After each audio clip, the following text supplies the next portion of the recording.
सम्मानित देशवासियों को क्रांतिकारी जय भीम। साथियों, मुझे आशा नहीं उम्मीद है कि आपके घर परिवार, आपके मोहल्ले, आपके गांव, आपके शहर, आपके प्रदेश में सब सकुशल होगा। सम्मानित देशवासियों,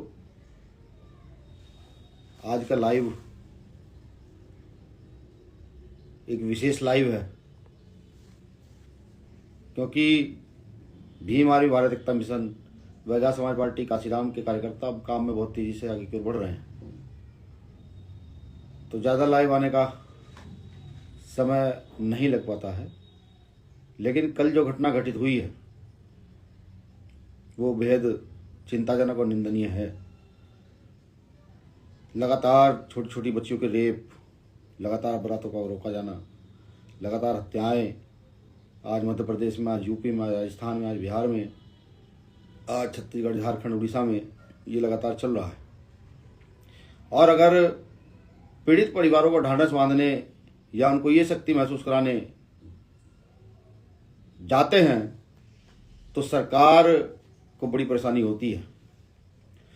आपको जानकारी होगी, लगभग 2 साल पहले भीम आर्मी चीफ भाई चंद्रशेखर आजाद जी के ऊपर गोली चली थी। गोली चलने के बाद गिरफ्तारी हुई, जेल गए, जमानत हुई, छोड़ दिया गया। सवाल ये नहीं है, सवाल ये है कि आखिरकार सरकार एक ऐसे शख्स को जो हर गरीब, शोषित, वंचित के साथ खड़ा होता है उसके ऊपर हमला करवाकर उसकी हत्या क्यों कराना चाहती है। हमने पहले भी सीबीआई की मांग की थी।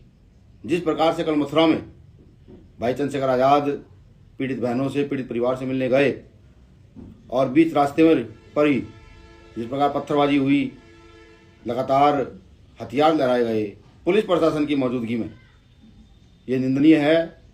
वो भारत के एक लोकसभा के सांसद हैं जिसकी रक्षा सुरक्षा करना प्रशासन का, सरकार का दायित्व है। लेकिन जातीय फैक्टर इतना मजबूत है कि सरकार किसी भी सूरत में गरीब, शोषित, वंचित के साथ खड़े होने वाले भीम आर्मी चीफ भाई चंद्रशेखर आजाद जी को बर्दाश्त नहीं कर पा रही है। क्योंकि गरीबों के पक्ष में जब आवाजें उठी हैं तब तानाशाहों ने उन्हें खामोश कराने का काम किया है। मैंने पिछली बार भी सीबीआई जांच की मांग की थी कि सीबीआई जांच हो, आखिर गोली चलाने का क्या पर्पज है। भीम आर्मी भारत एकता मिशन आज फिर सीबीआई जांच की मांग करती है कि इस घटना की सीबीआई जांच होनी चाहिए।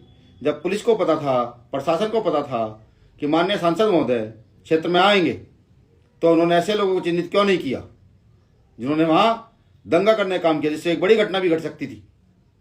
मुझे महसूस होता है कि इसके पीछे कोई बड़ा षड्यंत्र है और भीम आर्मी चीफ भाई चंद्रशेखर आजाद जी की जान को बड़ा खतरा है। मैं भीम आर्मी की ओर से सरकार को आगाह कर दूं, अगर सरकार ये सोच बैठी है कि वो अपनी मनमर्जी करती रहेगी, जातीय व्यवस्था को बढ़ावा देकर के दबंगों को कुछ भी घटना करने की छूट देगी, तो वो लोग याद रखेंगे भीम आर्मी है।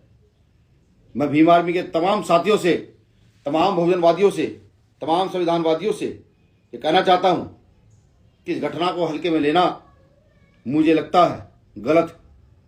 कि आज भी एक हमारे नेता जो हर गरीब, शोषित, वंचित के साथ खड़े होते हैं, उन पर हमला होना इस देश के मजदूर किसान पर हमला है, हर बहुजन समाज के व्यक्ति पर हमला है, हर उस व्यक्ति पर हमला है जो एकता, अखंडता की बात करता है, हर उस व्यक्ति पर हमला है जो संविधान में विश्वास रखते हुए संवैधानिक व्यवस्था को आगे बढ़ाने का काम करता है। आने वाली 3 तारीख को भीम आर्मी भारत एकता मिशन व आजाद समाज पार्टी काशीराम पूरे उत्तर प्रदेश में डीएम कार्यालय पर जाकर के रोष प्रकट करेंगे और ज्ञापन के माध्यम से कलेक्टर महोदय से मांग करेंगे कि वो सरकार तक सूचना भिजवाए, भीम आर्मी चीफ की सुरक्षा बढ़ाई जाए, वे इस घटना की पूर्णतया निष्पक्ष तौर पर सीबीआई जांच की जाए। वह पूरे देश के भीम आर्मी भारत एकता मिशन के साथियों से, वह आजाद समाज पार्टी काशीराम के साथियों से मैं कहना चाहता हूं कि मुझे लगने लगा है कि सरकार निरंकुश हो गई है। विपक्ष भी सरकार के साथ ही शायद साझा है। कल से घटना घटित हुई है। किसी नेता का मुझे कोई ये नहीं दिखा कि एक सांसद पर हमला हुआ, ये गलत। तो बताओ इन नेताओं को, पक्ष को बताओ, विपक्ष को बताओ कि जो भी सामंती विचारधारा में विश्वास रखते हैं उनके खिलाफ भीम आर्मी पहले थी, है और रहेगी। आने वाली 10 तारीख को पूरे देश में हम जिला कार्यालयों पर जाकर के कलेक्टर को अपना ज्ञापन प्रेषित करेंगे और अपनी शक्ति दिखाने का काम करेंगे कि हमारी मांगों पर त्वरित कार्रवाई की जाए। और अगर हमारी मांगों पर त्वरित कार्रवाई नहीं की जाएगी तो हम प्रदेशों की राजधानी में एक बड़े आंदोलन को संचालित करने का भी काम करेंगे। हम सड़क पर निकल के आर्टिकल 19 का प्रयोग करके संवैधानिक आंदोलन के लिए अपनी यात्राएं शुरू करेंगे। तब तक सरकार उन दोषियों को या उनके पीछे खड़े जो लोग हैं उनको चिन्हित नहीं कर लेती है, तब तक भीम आर्मी अब शांत नहीं बैठेगी। साथियों, ये तो बात रही भाई चंद्रशेखर आजाद जी के ऊपर हमले की। अब मैं बात कर लूं बोध गया में मां बोधि मंदिर जो है उस पर मनोवादियों का लगातार कब्जा बढ़ रहा है। वहां एक बड़ा आंदोलन चल रहा है। मैं वहां गया था 3 दिन पहले, तो मैं वहां आश्वासन भी देकर आया हूं। मेरे जाने के बाद प्रशासन हरकत में आया है, सरकार हरकत में आई है कि भीम आर्मी ने एंट्री कर दी है, अब परेशानियां खड़ी होंगी। कल रात 2 बजे वहां से जो मान्य भंते बहुत शांति से वहां भूख हड़ताल कर रहे थे, उनको जबरदस्ती उठा करके हॉस्पिटल में एडमिट कराया गया और उनको डराया धमकाया भी गया। इस आंदोलन के साथ साथ ही मां बोधि विहार का आंदोलन भी हम लोग बड़ी मजबूती से चलाएंगे। सब लोग तैयारी करें। बिहार में गया पहुंचने की जल्दी तारीख बताई जाएगी और तारीख बताने के बाद हम लाखों की संख्या में गया पहुंचकर अपने पुरखों का जो सम्मान है, हमारी जो विरासत है, उसको बचाने का काम करेंगे।